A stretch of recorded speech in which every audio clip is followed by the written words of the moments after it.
April Ruis is the proprietor behind Sunrise Farms. She has a YouTube channel and social media following where she talks about gardening, herbal remedies, DIY skincare, recipes, food preservation, and she's a coffee enthusiast. Welcome to the program, April. Hey, glad to be on here. Thank you for the invite. Well, we appreciate the information you're about to share, not only with Holly, myself, but all of our listeners. And I'll start with this. How did you get started with teaching others and sharing all of this homemade goodness? Where was that aha moment for you? Well, I have always been a love of food and gardening, and a few years ago, I all of a sudden found myself in a spot where I was at the house all the time. I became a full-time caregiver. And so the gardening really just became a passion of mine during this time. But also, I was no longer able to socialize with my friends because I was stuck at home. So this is when I first reached out on social media. I just started sharing things on there, sharing pictures. Before I know it, people were just naturally asking me how I was getting stuff done. So I was just answering them the best way I could. And before I know it, it just kept escalating into bigger, better things. I found that there was a world of new gardeners out there who were all of a sudden had 40 pounds of tomatoes sitting on their countertop and they have no idea what to do with them. And that's how I started teaching people how to preserve their food. It fell into my lap. It was a need, and I was just there. Fantastic. So what is a recent garden challenge that you have faced, and how did you overcome it? All right. Well, about 3 or 4 weeks ago, we had a hurricane. Idalia, I think was the name of it, came through North Florida, and it wiped my garden out. And I tell you that it was a hard pill for me to swallow. I remember going out there and looking at my garden, which is huge, by the way, and just going out there and just being overwhelmed and just in tears, looking at my garden at all the destruction that was caused. I had to step back from this, and I had to approach this garden in a different type of manner than I was used to. Instead of looking at the whole picture for once, I had to go out there and just be like, I'm going to focus on this little spot, this little area, because when I would focus on the whole thing, I felt like I was never going to be able to bring it back to its glory. So 10 foot by 10 foot, square foot by square foot, I am just slowly rebuilding this thing from the ground up. Well, for us northern gardeners who only have a limited amount of time, you being in Florida, is the perception true that we have is that you can just grow year-round, plant, and never have a dull moment? Or is there some times where the heat's too much and you kind of got to back away for a little bit? Right. There is some truth to that, and there's not. So you can manage to grow all year round. I do try to grow certain things all year round, but the heat really, it just makes it a huge challenge to keep it going. I'm lucky that this is now my job. It's my career. So I get to devote way more time than the average gardener would to their garden. So I get to be out there. But if someone was working for it full time, it would really be a struggle for them to be out there in that garden, in that heat, when the bugs are just terrible down here, and the heat is just terrible, and it's a struggle. Totally understandable. Sounds like definitely a struggle and a challenge. So you do a lot of canning. What do you recommend for people maybe who haven't canned to consider and before they can, and something you wish you knew before you started canning? All right. So I get asked all the time, or more or less told, April, I would can, but I am so afraid that I'm going to, kill my kids, or I'm going to put them in the hospital. They're just so afraid that they're going to do something wrong. And I would just encourage people to know that as long as you're practicing safe canning, there's really a very low chance that you're going to do something wrong. Just focus on the fact that you can grow your own food, provide for your family, and be proud that you can do that. And I wish that I knew that I didn't need everything to get started. I remember putting off canning for years, thinking that I had to have everything out there. And I would go to the store and I would just see all the supplies that was available. And I was thinking, no, I can never afford all of this stuff. So I wish that I just knew that I didn't have to have everything at one time, that really I could have started canning with just a pot, some jars, lids, and rings, and that was all it really would have took.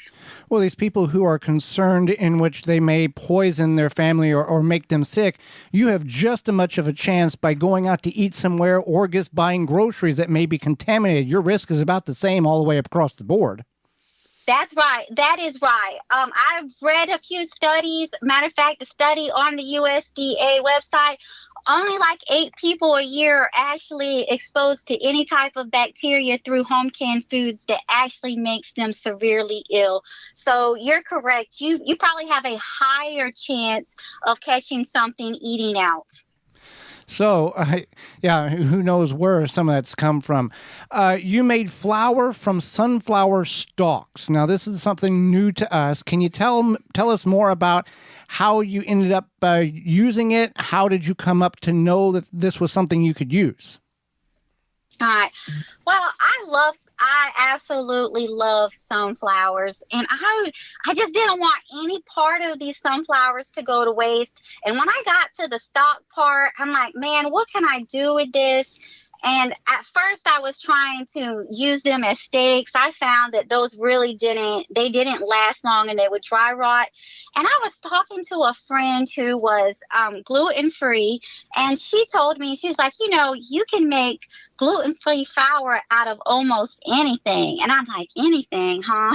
So I started doing the research and I played around played around a lot, and I figured out that yes, indeed, you could make flour from sunflower stalk.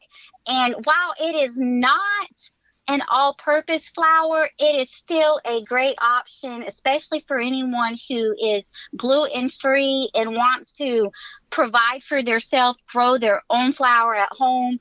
I had some great success with things. I have made peanut butter cookies with it. I have a few videos out about that. I have made cheesecake. I did make a few things that it didn't taste good at all in, like ice cream cones. They were less than desirable. But I think the key would be to play around with it and see what, works for you and your taste buds. And it's a joy to make. It's fun to do with the kids. I homeschool, so I've done this with other kids in the community. And it is so exciting to watch them. They can grow the sunflower, harvest the sunflower, eat all the parts of it, and then make a cheesecake at the end. It's a fun experience. Well, you found this out from a friend, and we look back, let's say 100 years ago. This was knowledge that everybody knew 100 years ago. I'm just taking a guess. And we've lost so much of this because we're so narrow-minded about, we can only do this or that. When 100 years ago, they didn't have the grocery store, so they had to figure out these things that worked, like the sunflower stalk flour. That is so true. I find the more that I learn, the more I realize that I don't know. And I wish that I could just go back and have some real conversations with some people, 200 years ago. I feel like they understood so much more than we give them credit for. Yeah, if we and just in our age now, if we knew what we know now and go back 10 years ago, we'd make things a whole lot better for us, ourselves. That's right. That's right. So have you tried any other flours? Like we made pumpkin flour this way. Pumpkin seed flour. Pumpkin seed flour. Did you try anything else or just the sunflower stalks?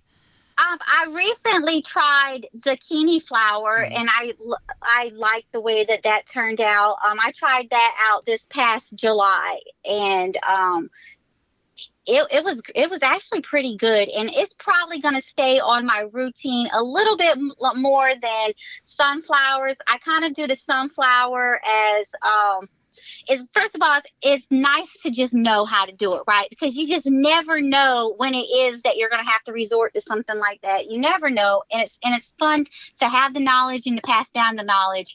But the zucchini is, I could plant one zucchini plant and end up with, what feels like thousands of pounds of zucchini. So you definitely can get a lot more flour out of one plant. So I think that if you had to choose a plant to get a gluten-free powder out of, the zucchini plant would be great. And it actually tastes really well. That's good to know. Somebody asked me about the zucchini flour, and I had never tried it, so I'll have to report that back to them. So aside from drinking coffee, I'm a coffee drinker too. What are some other uses for coffee or the grounds that people might not consider? All right. So coffee makes a great fertilizer. It is loaded in nitrogen and potassium. And you can just add some coffee grounds to some water and just fertilize your garden. Now, just like with any type of fertilizer, you don't want to be over fertilizing, even if it's, a natural fertilizer. Too much of a good thing is too much of a good thing, and it can be very harmful. So if you get extra coffee grounds, that can be through in your compost. But it's also important to remember that you have to keep the balance of your compost good too. So if you're adding coffee grounds, you have to be making sure you're adding manures and you're adding sticks and green leaves, and that you're adding, a little bit of potash, but never add too much of one thing without it being completely balanced out, because then it's not going to stay hot and it's not going to give you the results that you're hoping for. And also in our gardens, I believe there's like 100,000 different insects in the United States, and only 1% of those insects are harmful. So we don't want to be out there killing all the insects in our garden, because a lot of those beneficial insects are going to eat the bad insects. So anytime that it's possible, anytime that, you're not positive, you don't have a infestation, you can use those coffee grounds to help deter some of those insects, because it's not going to kill them, but it'll help keep them away from certain plants. Now, it's not going to keep all the insects away, but it will keep some away. It especially helps with fire ants. Because I don't know if y'all have fire ants up there, but we have fire ants down here. And if you go out in the garden barefooted, those ants just like run to you and will bite you, and they sting you so bad. So I am always throwing out coffee grounds around places that I know that fire ants are. Well, April, we greatly appreciate the time and the information you've shared with us. How can people follow you and learn more about what you're doing?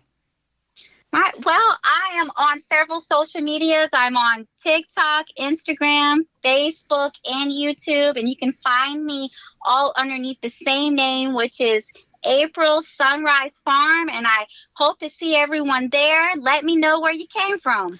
Well, April, thank you so much for the time and the knowledge that we have not only learned, but you've shared and our listeners have learned as well. Thank you for that. Thank you. For more information, please visit thewisconsinvegetablegardener.com.